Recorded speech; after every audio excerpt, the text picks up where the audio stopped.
Hello guys, good morning, good afternoon, good evening. Hello guys. Yung altar natin ngayon ay masaya na. O, tingnan mo. Masaya ngayon sila.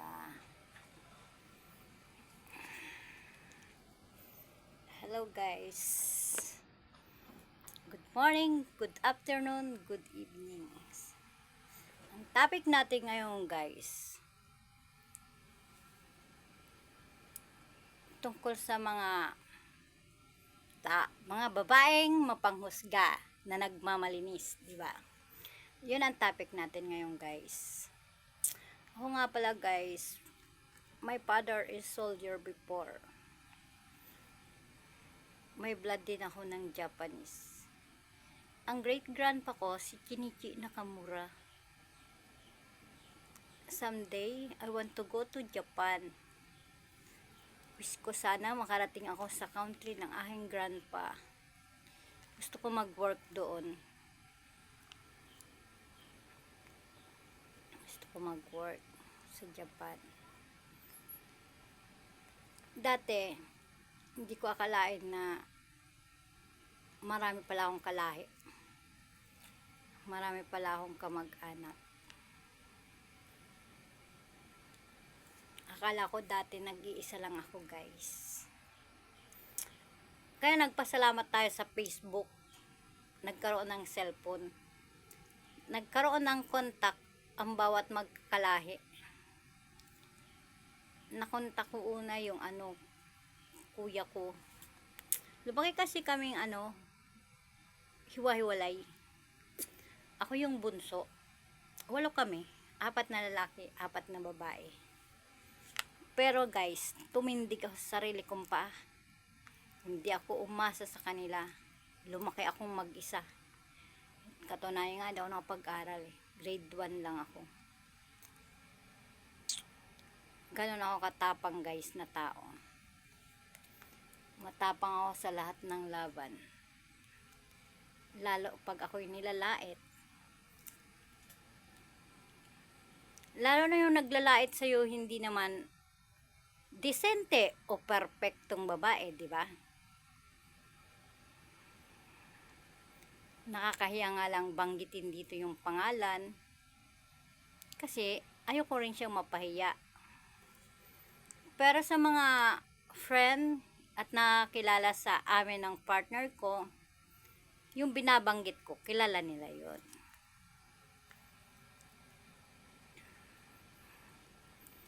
Sa'yo girl, bago ka manghusga sa akin, puntahan mo ko dito sa lugar namin at kilalanin mo kung ano ang background ng pagkatao ko. Itanong mo muna sa kapitan. Bali, pang-apat na kapitan na yung kapitan ngayon. Unang kapitan, si Otong Bonilla. Pangalawa, si Sarmento. Pangatlo, si Egay Bonilla. Si Egay, hindi pala Bonilla, Egay. Si pang-apat, si Tropa. Tonton Bonilla. Yung mga yan guys, kilala nila kung ano ang pagkatao ko. Kahit ang mayor namin, kilala rin nila ako. Kahit si Jay Konghon o si Jeffrey Konghon. Kasi kilala nila ako kung paano ko inaruga ang mga anak ko at tumayo ako sa sarili ko mga paa. Na hindi ko kailangan ibenta ang sarili ko guys. Kasi masipag akong tao. Katulad ng sinasabi mo, matandang vlogger na bungal at pokpok namili ng pokpok. Thank you na-accept ko, pokpok pala ako. Pero girls, hindi ko kailangan ibenta ang katawan ko. Hindi ko kailangan magbenta ng katawan dahil nandiyan naman ang kuya ko. Pag kailangan ko ng pera, sandain ko lang sa kanya, bibigyan ako ng pera. Kaya hindi ko kailangan ibenta ang katawan ko sa kanino man. Dahil ang katawan ko sagrado. Bago ako gumawa ng kasalanan, 3 beses muna ako nakipag-usap sa mahal na Birhen. Kung naghingi ako ng permission, kung pwede kong gawin ang bagay na yon.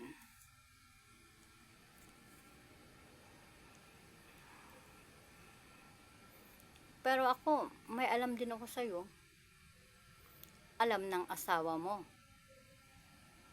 Nagsasama pa lang kayo, nanlalaki ka na, may dalawa ka pang lalaki din. At may kano ka pa. Kaya paano masasabihin na pokpok ako?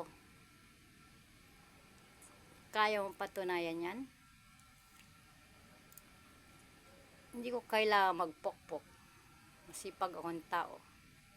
Pinalaki ko ang mga anak ko sa hirap at tiyaga.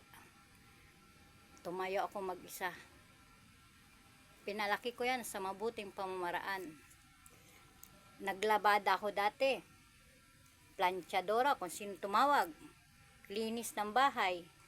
Basta disenteng pagkakakitaan ng pera. Sumisigi ako, guys. Tapos, guys, nung maliliit pa ang mga anak ko, nagtitinda ako. Hanggang ngayon, nagtinda ako. Kasi yun ang pinalaki ko sa kanila eh. Kapag aral sila, ngayon maganda ang buhay nila. Yung mga babae kong anak, maganda ang buhay nila. Mabuti ang mga asawa nila. Mabuting asawa nila. Lalo na si Angel ko. Bilib na bilib ako sa aking manugang na yun. Kahit bata pa, kaya niya maging ama. Maging responsible sa kanyang pamilyeng tinayo. Lahat ng pangarap ko, guys, nakamit ko. Kahit grade 1 lang ako, guys, nagsumikap ako. Nagtrabaho ako. Nag-waitress ako. Na-promote din ako bilang isang head. Taga-trainer sa bagong mga pasok. 3 years din ako. Habang nag-aaral ang anak ko sa private pa dati, ang panganay ko.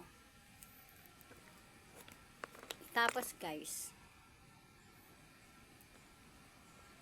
nag-ano naman ako, guys, nag-Yakult lady. Nag-Yakult lady ako. Yakult lady. Sana ba yung aking mga picture ng Yakult lady. Tapos, nag-ano din ako, guys.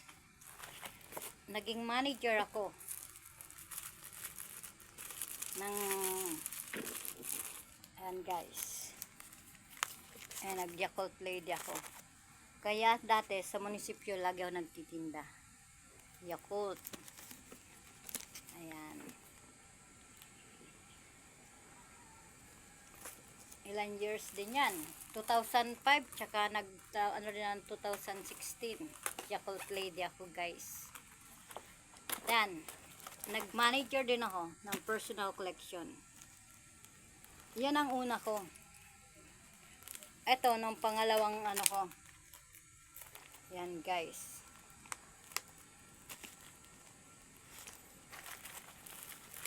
Naging magaling ako sa lahat ng bagay na aking hinawakan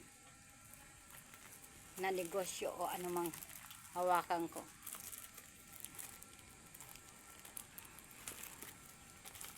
Guys, dito, guys, ano din ako dyan, queen recruiter ako. Naging queen recruiter ako.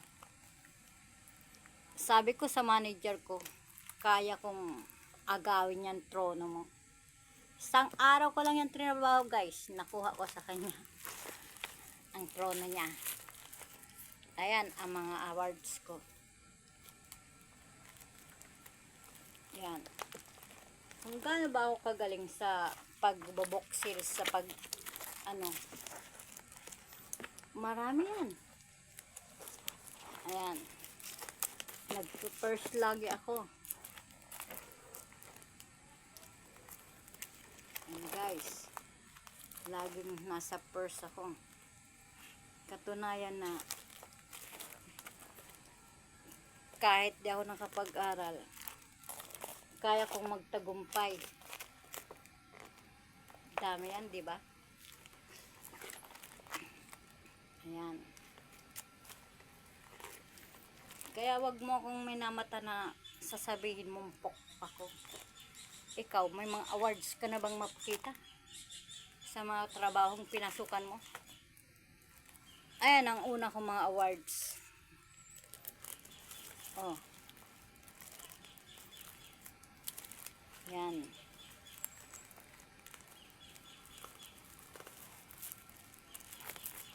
Yan, guys. Mga award ko. Naging ano din ako, agent ng mga ng Lumina Sierra Verde. Ayan. Agent din ako.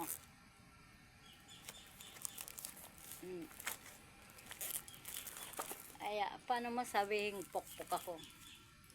Masipag akong tao, hindi ko kailangan magpokpok. Hindi ko kailangan ibenta ang katawan ko.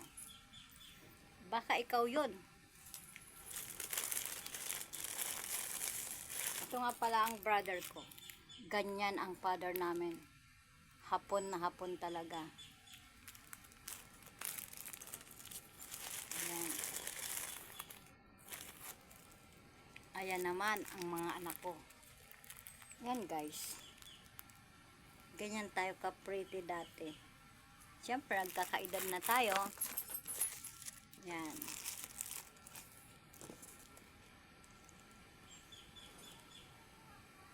Ang mga anak ko dati. Yan ang napalaki ko.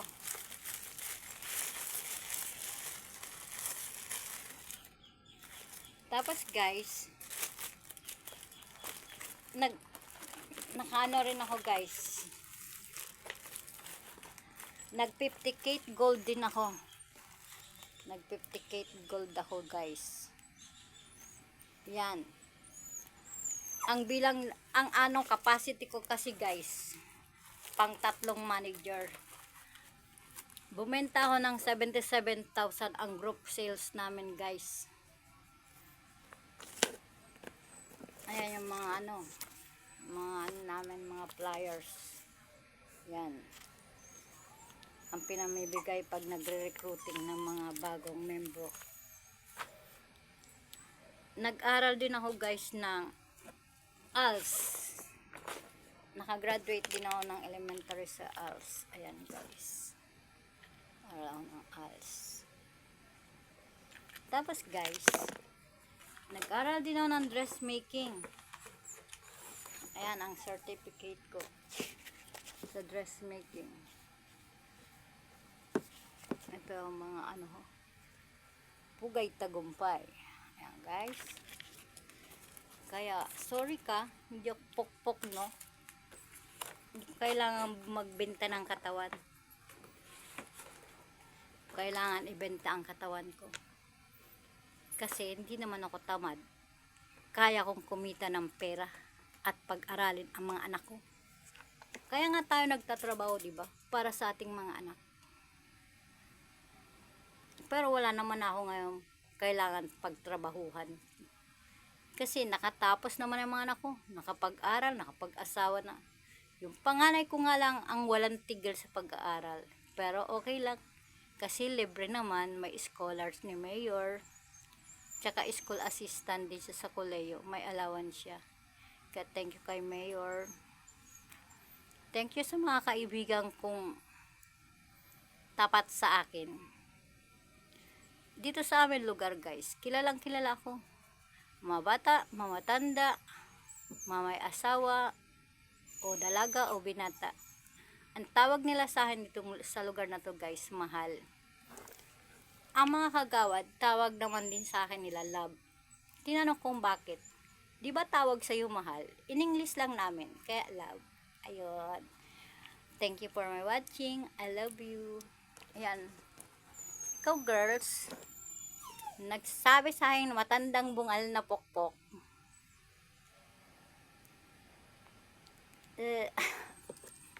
sorry ka.